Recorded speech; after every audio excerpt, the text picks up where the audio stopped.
Throughout his life, Thomas Dorsey would create music that spoke to his despair, but also testified to the good news of the gospel carrying him through.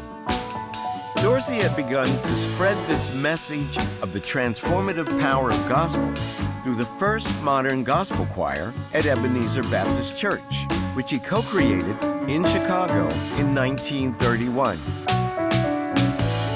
Influenced by annual gatherings like the National Baptist Convention and building on the choir's popularity, Dorsey co-founded the National Convention of Gospel Choirs and Choruses in 1933. In short order, the gospel choir would become one of the most powerful and most lasting elements in the evolving sound of the gospel tradition. The National Convention of Gospel Choirs and Choruses being formed in Chicago in 1933 sort of cemented Chicago as the gospel mecca.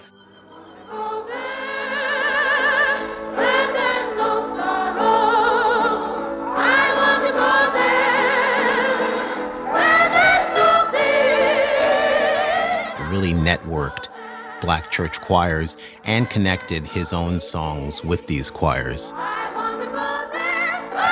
He was strongly invested in establishing the pedagogy of gospel.